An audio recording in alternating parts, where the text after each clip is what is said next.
Two thumbs up. Huh?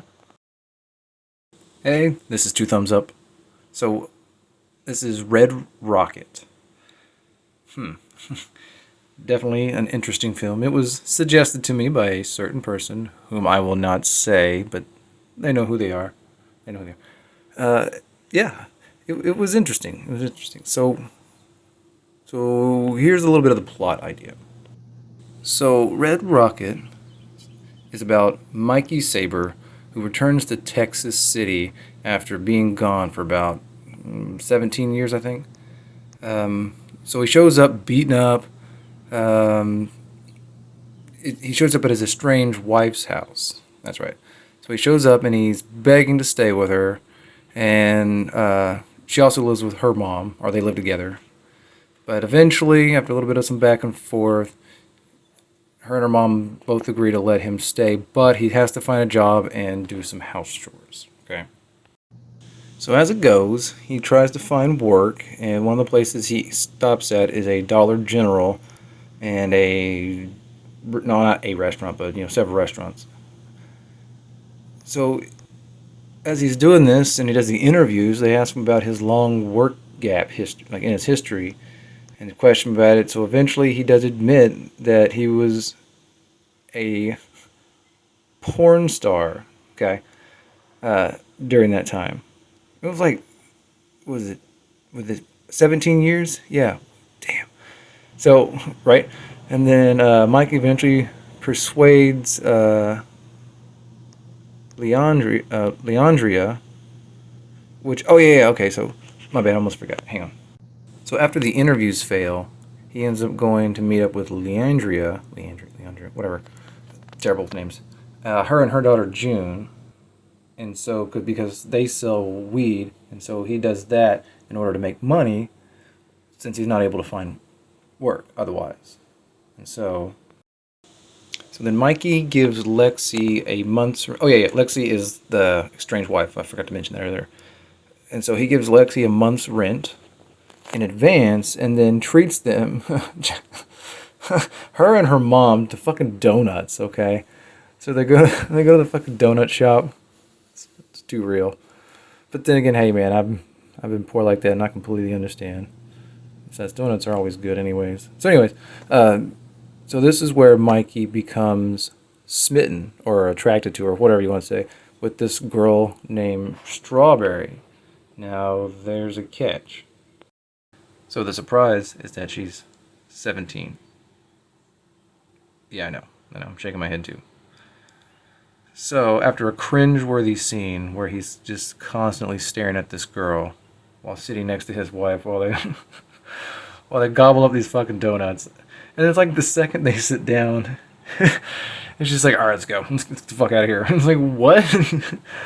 While in between that, trying to rush them the fuck out, he's looking over at her, that girl, just giving her the eye, like, hey, what's up, baby? What's up? What's up, baby? What's up? Just like, god damn it. Oh, it just makes you feel so fucking weird. But eventually they leave, and he returns to talk to this girl, and eventually he talks her into letting him sell the weed to the construction workers. And it's from there they start to kind of get to know each other a little bit. So now that he finally broke ice with that girl Strawberry, it has created like a bit of a sexual drive for him, And so after sleeping on the couch for several nights, he starts getting physical with his girl, or his wife Lexi, right? And eventually, sorry. They just make the characters look so good at being gross. It's nasty. But anyways, so she eventually invites him into the bedroom. And so soon, well, hang on. Yeah, they do that for, a little bit, kind of on and off. But eventually, soon he starts disappearing or running off with this girl Strawberry. Once he visits her a few times at the restaurant and then starts getting this relationship going. But nothing's happened yet. But Lexi does become very suspicious. One morning he's eating breakfast or something at the table. And then she just starts fighting with him. And she even throws a whole fucking coffee pot at him. It's fucking nuts. So Mikey later eventually befriends Lexi's neighbor, Lonnie. Which, he's a real piece of work. Actually, nobody in this movie really is a hero or a good guy or anything. They're just all in weird situations. But in any case, but Lonnie becomes very into the stories of Mikey's porn star days. So anytime they hang out, he's always telling them about. He's like, yeah, man, ooh, yeah, that's nice. And then what? And then what happened, huh? And then what happened? That kind of stuff. So they go and visit a strip club, but on the way there, man, Mikey had been was telling the stories, blah blah blah blah. Oh yeah, turn right here, and then real last minute kind of stuff. But so they hung out several times, and one time they went to the mall, and Lonnie did that stolen valor shit. I was like, what the fuck is happening? You know, it's like what? So of course, I mean, they go to the strip club, and they have a good time, and he's telling about all his glory days and whatnot. They hang out a few more times. He really just kind of uses it. Mikey just kind of uses him to get a car ride because Mikey didn't have a car. But eventually, through Mikey's sudden impulses, like turn here kind of thing, he directs Lonnie. So they're in the far left lane. So they're going somewhere else. I can't quite remember. But so he's like, "Hey, turn right here to get on this off ramp." So just that quick, Lonnie's like, "Brr." Yep, brr. Cross the traffic.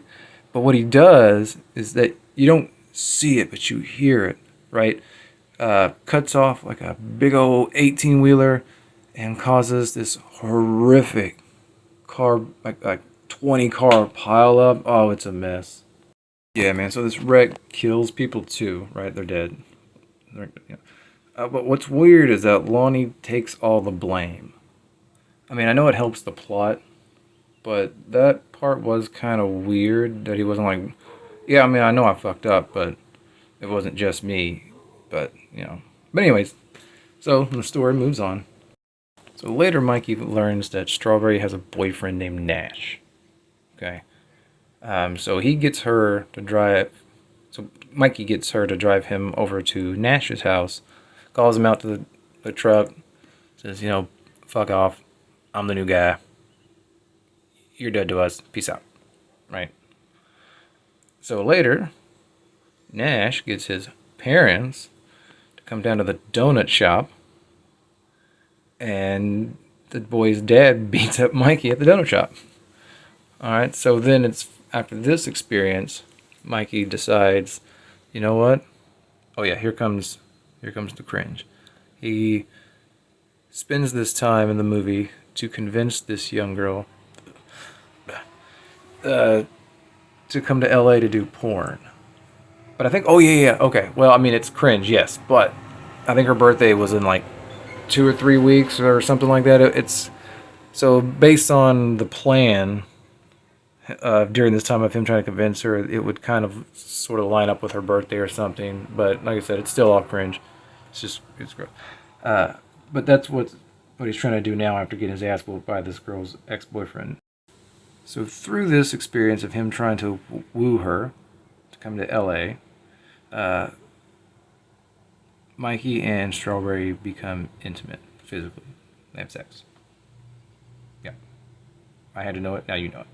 But anyways. So, but all proud and excited that he's got this girl ready to, jump ship and hightail it back to California with him. Mikey tells Lexi, his wife, that he's leaving in the morning. Now, in my opinion, as soon as he said something, I'm just like, fucking dope.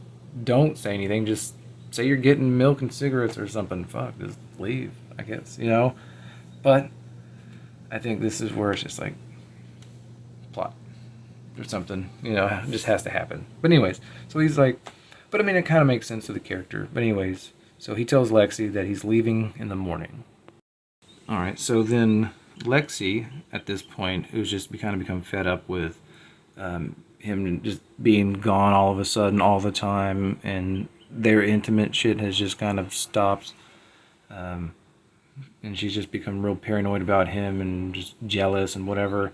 Her and her mom, Lil, convince Leandria and June, the drug dealers, the mom, and June, the daughter, to go rob Mikey. Because earlier he had flashed to Lexi that he has $3,000. That was during the time where she threw a coffee pot at him because she thought he was running around on her, which, I mean, he kind of was, but still. So she knows that he has this money, and she hadn't fucked with it up until now, but now that he said that to her about how he's leaving in the morning, she's like, you know what, fuck you, you know? So she gets June, the daughter, and her brothers to come steal the money, or take the money from Mikey. So it's funny because Mikey was asleep naked, like he does, but June and then her brothers come in, big old boys. It's all just slapstick because none of them seem to really know. I mean, it's just goofy. It's just goofy. So he does persuade them to step out of the room, at least for 30 seconds, to let him put some clothes on before they kick him out of the house, because they took his money and they told him to get the fuck out in the middle of the night. So what he does, instead of, you know, get dressed in 15 seconds and then jump out the window, he just jumps out the window fucking naked, okay? But, so then, yeah, and then all of a sudden just has like a dong shot. Dong, right? So he runs all the way to Leandra's house. So Leandria gives Mikey $200 and tells him to leave town. And he's just like, what? All the shit that I've done, the money I've made, but, you know, do that or get your ass beat, pick one. So as he's leaving, he walks up, or as he leaves town, he goes by Strawberry's house because he was supposed to meet her and go off with her in the morning. And as he's standing there staring at her front door, he starts imagining her in her red bikini standing in the doorway. And as he's thinking of this, his eyes start to tear up. And then it ends. Alright, so, Red Rocket. It wasn't a bad movie. It kind of reminded me of My First Mister, which is kind of similar to Ghost World with Scarlett Johansson and Thora Birch, where in Ghost World I think they were like two 17-year-olds, but for the sake of the story and a lot of the taboo stuff that they put into it, it was entertaining, it was interesting, made you feel awkward a few times, you know, so it did its job as far as evoking emotion, sure, but I think some of my favorite parts were the interactions with Lonnie, because him doing the stolen valor thing was just like secondhand embarrassment, weird. It's like, oh my god. And the fact that he just like, no, I'm just gonna take this turn and kill a bunch of people for no reason. And he just, not that you should kill people, but his character, I don't know. He kind of reminded me of other characters I've seen in movies, and it was just interesting to me. But so as a movie, at least for me, but that's not saying it's bad or fails in any way in that regard. I just didn't. I felt it trying to get there and it didn't, which would sound kind of gross because of this movie. But that's not what I'm talking about. I'm talking about as far as the film direction, you know, the emotion and whatever, that art direction. But I enjoyed it. It had some good laughs. The characters were, I thought, interesting and worked well together, and just made it kind of awkward and all that stuff. So yeah, if you haven't get a chance to check it out, go ahead. And if you like it, hey, cool deal. And if you don't, fair enough. So, alright, cool. Peace out.